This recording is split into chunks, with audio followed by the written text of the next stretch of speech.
on the LPMC role here in Kwanga City, Bong County. This evening, we are privileged and we have in studio the Vice President of the Republic of Liberia, Residency Chief Dr. Joy Howard Taylor. And this evening, we will discuss a wide range of issues. And this is a pay-for program as a matter of fact. And so, Madam Vice President, we want to say good evening. Welcome to the Voice of God. Thank you. I'm honored to be here. I was here a few months ago to see the amazing work that has been done. I want to thank Honorable J. Martin Cole, Representative District Number 3, and the whole team here that has worked to make this facility available to the people of Liberia. You know, the media and radio stations are usually almost free in Liberia, so this is an act of real humanitarian gesture to ensure that Bong County has a greater voice outside of just us here in the confines of Bong County. I hear this radio station goes across several other counties, and so my voice will be a little bit louder today as it spreads across the other counties, and I'm just grateful for such an opportunity. Thank you for having me.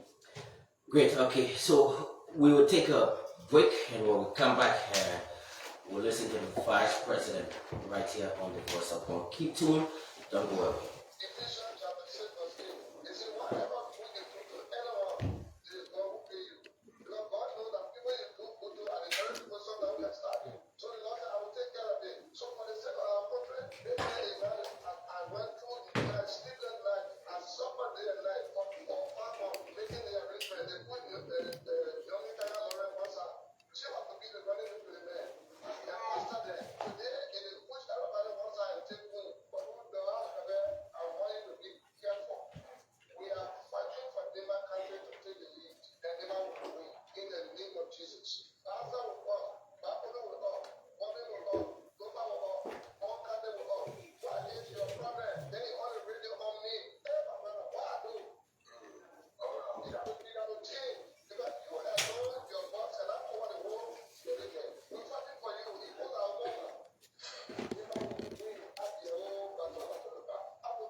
And he necessarily said, when you wrong for one term, he necessarily, I agree with you.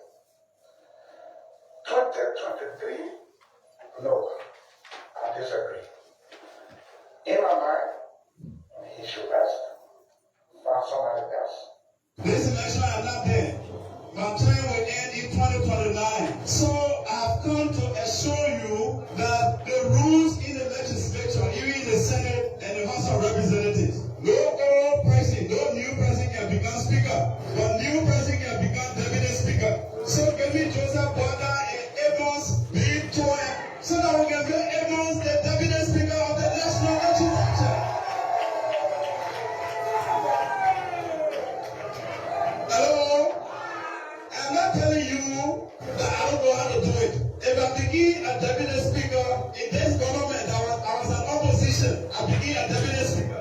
more about Joseph Boakai being a president, then I can make Braden Amos to a cabinet speaker. So the challenge is yours, District 15. If you make mistake, then you have lost the cabinet speakership of the House of Representatives. Anyone say Rico be coming here? Anyone say Rico come? Not only Sherry coming, but a deputy speaker that will care for you. A deputy speaker that will not steal your money. That's a man of integrity. And that's the deputy speaker, the 55th legislature will have. Okay, we're sorry for that break there. And Madam Vice President, once again, we want to say welcome to Bond County and welcome to the First of Bond. August 5, the campaign process started. Where are we? How is everything with the campaign tour around the country? Well, I want to thank the people of Liberia. Everywhere we have gone, President Weah and myself, either individually or together, we continue to rally people of our country based on our record. You know, in 2017, we came to the table as opposition, but our message was clear that if President Weah was given a chance to become, or if Senator Weah was given a chance to become president of Liberia, that it would change the dynamics for our young people, for infrastructure development, for healthcare, and for education. And people listened to that message and they elected him as their president. After 6 years, we have a responsibility to go again across the country and talk about where we are, what we have done, and what we intend to do going forward in his second term. And so I've been really amazed at the love, the attention that has been shown to President Weah as we've traveled across the country at different levels. And I want to take this time to say thank you to the people of Liberia for having faith in 2017 and saying this young man is an indigenous son 100%. He's shown love and concern and a peaceful attitude over many years, though he had had some issues that could have brought crisis to our nation. He chose to maintain the peace.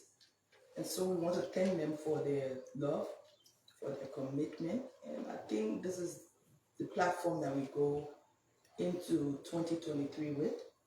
This is where we are. This is what we have done. This is what we hope to do going forward. And I know that this is resounding across the country. And that's why you have all the attacks that you have. And they say if you are not a plum tree with sweet plums, nobody will chew the plum from it.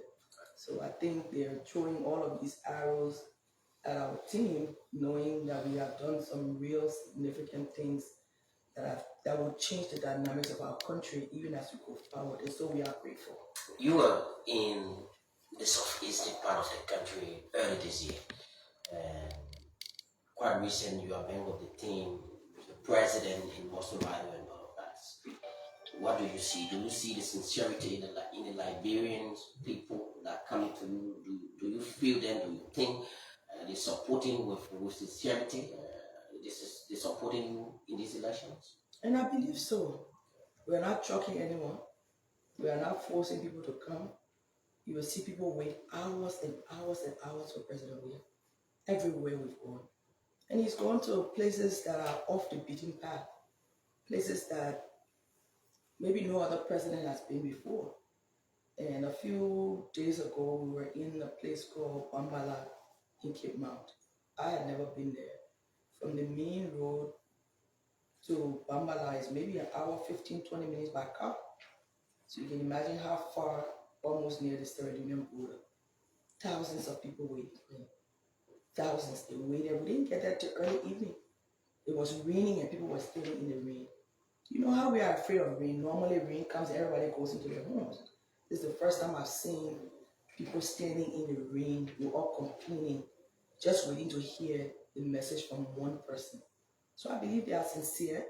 That kind of a flavor, that kind of a favor, that kind of a love can only be shown by the actions of people if they actually feel it.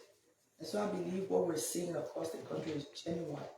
The young people, of course, the first-time voters, the women, everybody wants to get a chance to hear President Weah's plans and actions and his idea on issues. So I think it's been really an amazing thing, especially in those places that you go and find people waiting for hours. We went to different districts in Montserrado and we passed through the red light area going to some of the places and we were coming back around early 6:37. People were still standing in that area waiting for President we had to pass. I haven't seen that kind of a love for people except when President Charles Taylor was president coming into the presidency. The story was that millions of people stood waiting for him to come into the city. And so every time I see this thing, I compare it to that. Clearly, I think you can say that the most two popular presidents that I've seen in my lifetime, President Taylor, who is no longer president, former President Taylor, and that's the same kind of love I see of people showing to President Weah.